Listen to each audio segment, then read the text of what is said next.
رب اشرح لي صدري ويسر لي أمري واحلل عقدة من لساني يفقهوا قولي. قال أما بعد، قال الله تعالى: أعوذ بالله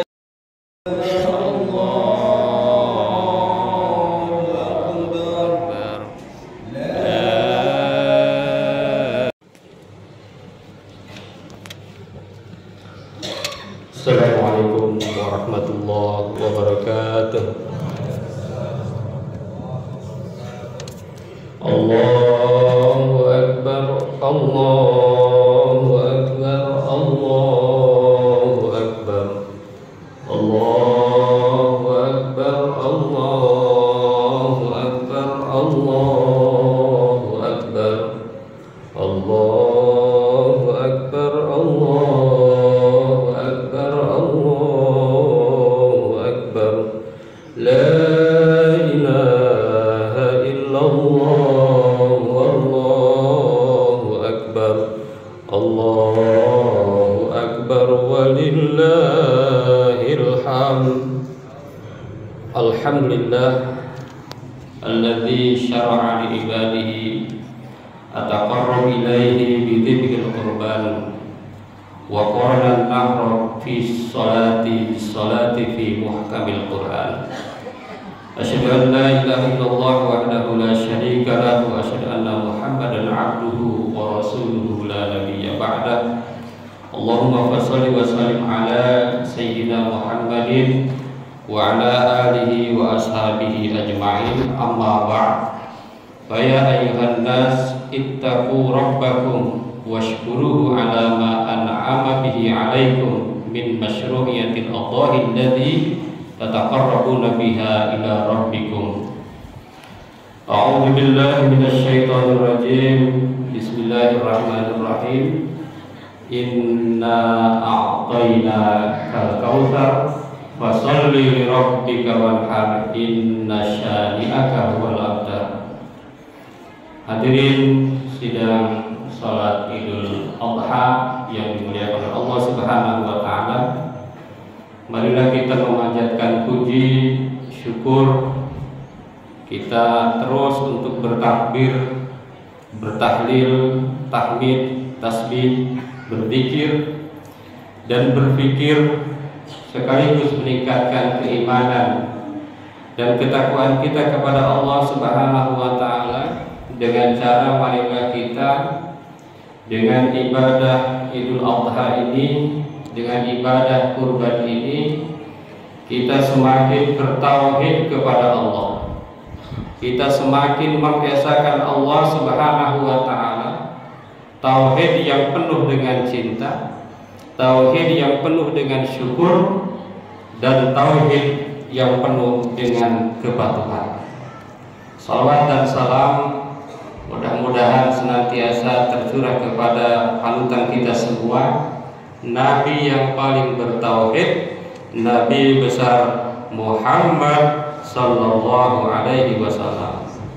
Mengawali khutbah ini, khatib ingin mengajak kepada kita semua untuk terus senantiasa bertakarrub kepada Allah, karena hakikatnya ibadah Idul Adha, karena hakikatnya ibadah kurban itu adalah takarrub, mendekatkan diri kepada Allah Subhanahu wa taala. Bahkan Allah tidak menerima daging dan darah. Yang Allah terima adalah seberapa besar takwa kita kepada Allah Subhanahu wa taala. Allahu akbar, Allahu akbar, Allahu akbar, lahil hamd. Kita harus senantiasa bersyukur. Kenapa kita diwajibkan melaksanakan ibadah kurban, melaksanakan sholat Idul Adha? Hakikatnya adalah agar kita senantiasa bersyukur. Walikulli ummatin ja'alna mansaka liyadhkurullaha ala ma razaqahum min bahimatil an'am. Hakikatnya itu adalah agar kita senantiasa bersyukur. Kenapa kita harus bersyukur? Karena inna a'tainakal kautsar. Karena Allah telah memberikan nikmat yang terlampau besar kepada kita. Seandainya sholat kita, ibadah kita dihitung untuk membayar satu mata saja itu nggak cukup. Jadi pantas kita harus senantiasa bersyukur. Yang kedua, wa in ta'uddu ni'matallahi la tuhsuha. Seandainya kita menghitung nikmat Allah tidak akan bisa. La in syakartum la azidannakum wa la in kafartum inna 'adzabi lasyadid. Kalau kita bersyukur Allah akan tambah, kalau kufur Allah akan azab. Wa may yashkur fa inna ma yashkur nafsihi wa man kafara fa innallaha ghaniyyun hamid. Kalau kita bersyukur itu bukan untuk Allah, tapi untuk diri kita sendiri. Kenapa? Karena Allah itu maha kaya. Karena Allah itu tidak kekurangan apapun. Seandainya tidak ada satupun orang yang sujud, seandainya tidak ada satupun orang yang bersyukur kepada Allah, Allah tidak akan kekurangan apa-apa. Hadirin jamaah salat Idul Adha yang berbahagia, Allahu Akbar, Allahu Akbar, Allahu Akbar, la ilaha. Idul Adha ini hakikatnya adalah banyak menafaktilasi Nabi Ibrahim dan Nabi Ismail. Di mana Nabi Ibrahim alaihissalam ini adalah seorang pejuang tauhid, seorang pejuang mengesahkan Allah Subhanahu wa taala. Dalam sejarah dikatakan bahwa 18 abad sebelum Masehi, artinya sekitar 38 abad yang lalu, Nabi Ibrahim melakukan perjuangan tauhid melawan ayahnya. Kenapa ayahnya dilawan dalam tanda kutip, tetapi dilawan dengan cara yang sangat indah? Karena ayahnya ini adalah seorang pembuat berhala, akan tetapi ayahnya menyembah sendiri berhala-berhala itu. Allah abadikan di dalam Al-Quran, wa idh qala Ibrahimu li abihi azar atattakhidhu asnaman aliha inni araka wa qaumaka fi dhalalin mubin. Kata Ibrahim, ya kok ayah bikin berhala lalu ayah menyembah berhala itu, menurut aku itu tersesat. Nabi Ibrahim memberikan kritik kepada ayahnya, tetapi dengan bahasa yang sangat sopan dan sangat indah. Allahu Akbar, Allahu Akbar, Allahu Akbar, ilham. Yang kedua, Nabi Ibrahim mengkritik raja. Bisa dibayangkan Nabi Ibrahim hanya anak pemahat patung, akan tetapi Nabi Ibrahim berani mengkritik raja, tapi kritiknya juga dilakukan dengan elegan. Di saat Raja Namrud dan para pejabatnya berpesta pora di kota Babilonia yang sekarang masuk ke dalam daerah Irak, Nabi Ibrahim menghancurkan seluruh berhala kecuali berhala yang paling besar, dan berhala yang paling besar itu Nabi Ibrahim kalungi kapak yang tadi digunakan untuk menghancurkan berhala-berhala. Diabadikan juga dalam Al-Quran, qalu a anta fa'alta hadza bi alihatina ya Ibrahim. Ini raja marah, ini pasti ini siapa lagi kalau bukan Ibrahim. Kemudian para pejabat dan rajanya bertanya, a anta fa'alta hadza bi alihatina ya Ibrahim. Engkaulah yang telah melakukan ini Ibrahim, engkaukah yang telah melakukan ini Ibrahim? Lalu Ibrahim menjawab, qala bal fa'alahu kabiruhum hadza fas'aluhum in kanu yantiqun. Tuh, lihat yang megang kapak berhala yang paling besar, coba tanya ia. Tanya, kalau dia bisa menjawab, maka dia layak menjadi Tuhan. Kira-kira begitu kata Ibrahim. Allahu Akbar, Allahu Akbar, Allahu Akbar, la ilaha. Tapi karena raja yang bengis, raja yang sangat diktator, apapun yang menjadi alasan kritik Ibrahim ini dicuekkan saja, dibiarkan saja. Bahkan Nabi Ibrahim dibakar hidup-hidup, akan tetapi alhamdulillah Nabi Ibrahim tidak terbakar karena api yang dipakai membakar menjadi dingin. Allahu Akbar, Allahu Akbar, Allahu Akbar, la ilaha. Kemudian Nabi Ibrahim semakin gelisah. Ini para masyarakat, orang-orang menyembah berhala, bahkan orang-orang menyembah pepohonan, orang-orang menyembah bulan, bintang-bintang. Nabi Ibrahim di dalam Al-Quran diabadikan juga. Falamma ra'a kawkaban qala hadza rabbi falamma tajalla, dan seterusnya. Ini ada bintang-bintang, ini ada bulan, ini ada matahari. Jangan-jangan ini Tuhanku. Tapi kok semua itu hilang? Matahari terbenam juga, bulan hilang juga, dan seterusnya.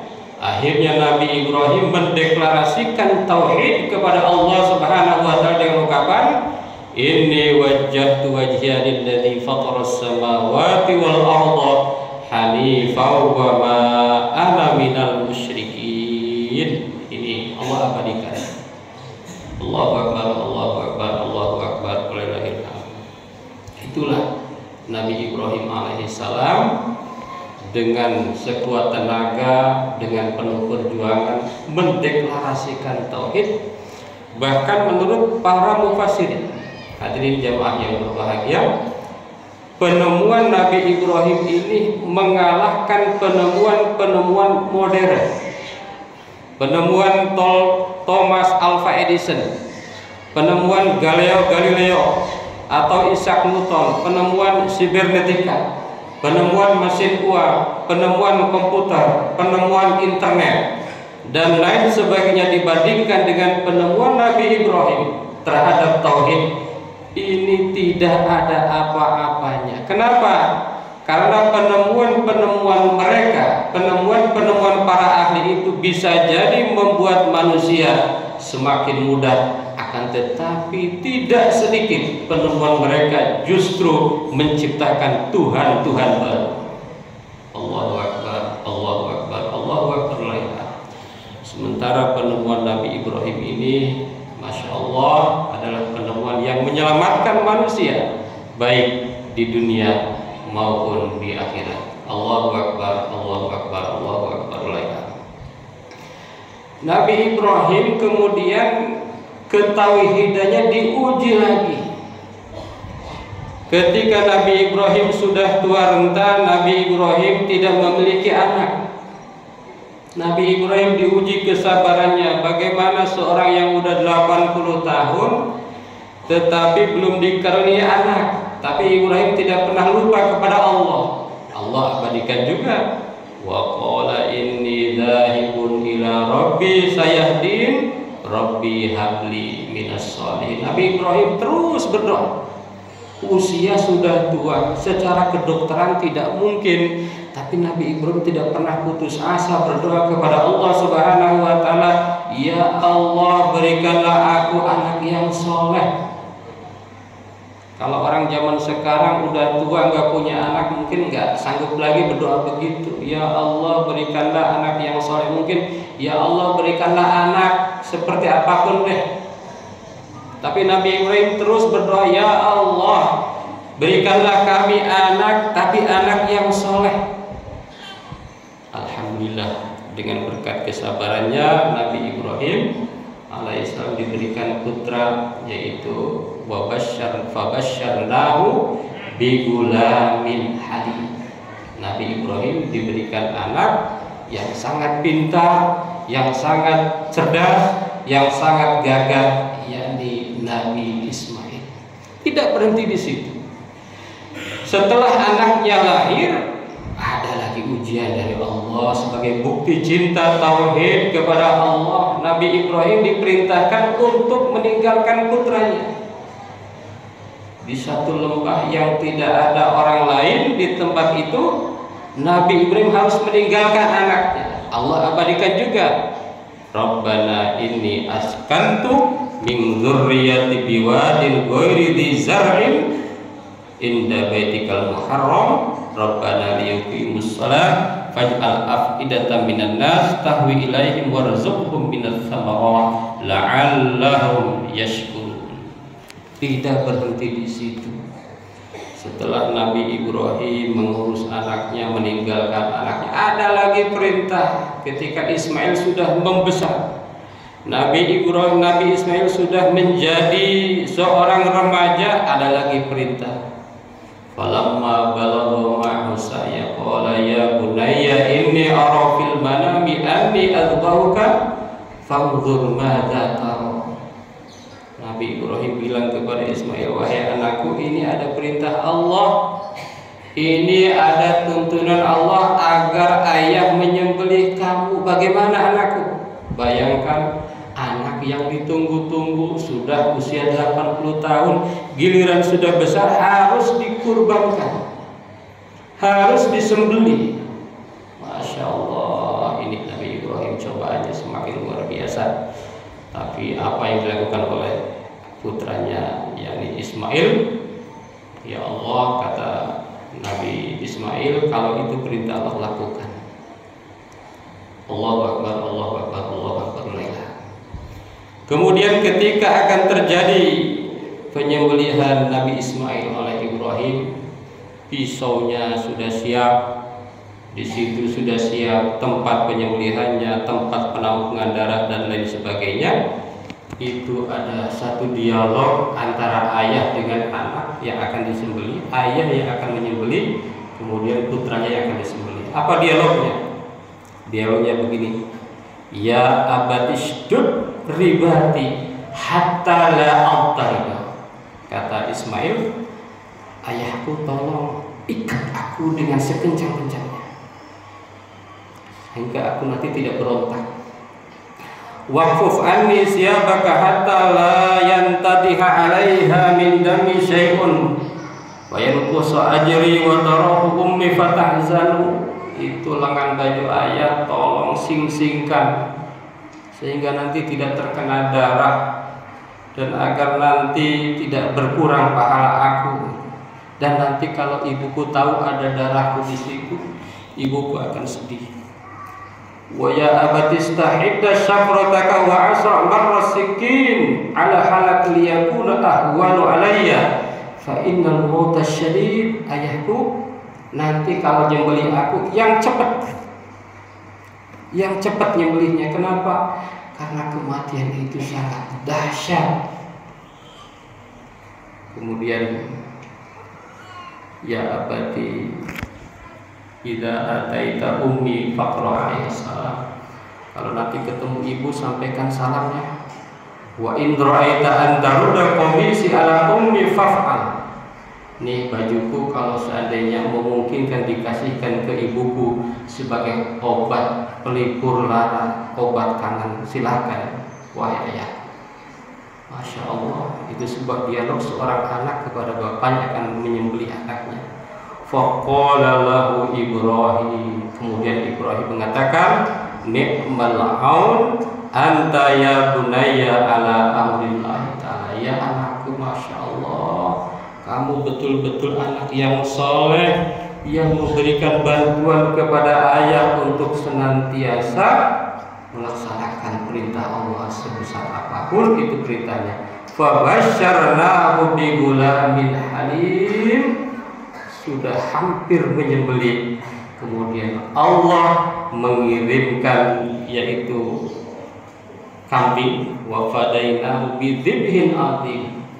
Allah kirimkan satu ekor kambing sebagai pengganti dari Ismail. Masya Allah, ini sungguh luar biasa. Jadi ketika kita melaksanakan ibadah kurban ini, ingatlah, bersyukurlah akan kejadian seperti Nabi Ibrahim ini. Betapa tauhidnya ini penuh dengan perjuangan, jauh daripada tauhid kita. Perjuangan tauhid kita mungkin tidak sebesar yang dilakukan oleh Nabi Ibrahim alaihissalam. Allahu Akbar, Allahu Akbar, Allahu Akbar. Kemudian salamun ala Ibrahim kadzalika najzil muhsinin innahu min ibadinal mu'minin. Bahkan Nabi Ibrahim mendapatkan gelar Khalilullah, orang yang mencintai Allah dan orang yang dicintai Allah. Allahu Akbar, Allahu Akbar, Allahu Akbar. Ada satu pertanyaan, kenapa harus menyembelih putranya dulu baru diganti kambing? Kenapa tidak langsung aja? Ternyata memang di zaman itu banyak pengorbanan manusia. Misalnya di Mesir ada pengorbanan gadis cantik untuk dewa sungai Nil. Di Kanaan juga sama, ada pengorbanan yaitu untuk dewa, menyembelih bayi. Di suku Aztec Meksiko juga sama, ada penyembahan jantung dan darah manusia untuk dewa matahari. Di Viking Eropa Timur juga sama, ada menyembah berhala, yaitu dengan mempersembahkan pemuka agama. Jadi kenapa manusia dulu? Karena memang tradisi di situ dan ingin menghilangkan tradisi-tradisi yang sangat tidak manusiawi di zaman itu. Itu alasannya kenapa harus Ismail dulu, baru kemudian diganti oleh kambing atau domba. Allahu Akbar, Allahu Akbar, Allahu Akbar, walillahil hamd. Pertanyaannya adalah, sesungguhnya ibadah kurban itu untuk apa? Di dalam Al-Quran dikatakan wabasyiril mukhbitin. Sesungguhnya kita melaksanakan ibadah kurban itu adalah agar kita senantiasa menjadi muslim militan, muslim yang bertauhid, dan tauhidnya adalah tauhid militan. Apa saja isinya? Yang pertama adalah idza dzukirallahu wajilat qulubuhum, muslim yang senantiasa bergetar ketika disebutkan nama Allah. Yang kedua, wasabirina fil ba'sa'i wasabirina 'ala ma asabahum, muslim yang senantiasa sabar terhadap apapun yang menimpa mereka. Yang ketiga, wal muqimis shalah, muslim yang senantiasa mendirikan salat. Dan yang terakhir, wa anfaqu mimma razaqnahum, muslim yang senantiasa menginfakkan rezekinya. Jadi siapa yang mampu Allah sempatkan hari ini beribadah kurban, ciri ibadah kurbannya ini sukses tadi 4. Apakah semakin bergetar hatinya ketika disebut nama Allah? Apakah semakin sabar? Apakah semakin khusyuk dalam melaksanakan ibadah sholat? Dan apakah semakin senang berinfak untuk Allah Subhanahu wa ta'ala? Hadirin jamaah sholat Idul Adha yang berbahagia, mudah-mudahan kita senantiasa mampu mengambil hikmah dari Idul Adha, dari pelaksanaan ibadah kurban, yakni menjadi seorang muslim yang militan.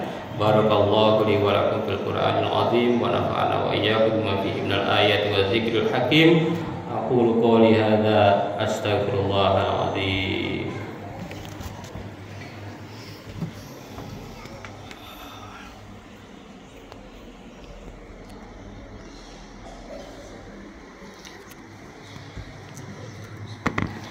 Allahu akbar, Allahu akbar, Allahu akbar, Allahu akbar, Allahu akbar, Allahu akbar, Allahu akbar, walillahil hamd. Alhamdulillahirabbil alamin, wassalatu wassalamu ala nabiyyina Muhammadin wa ala alihi wa sahbihi ajma'in.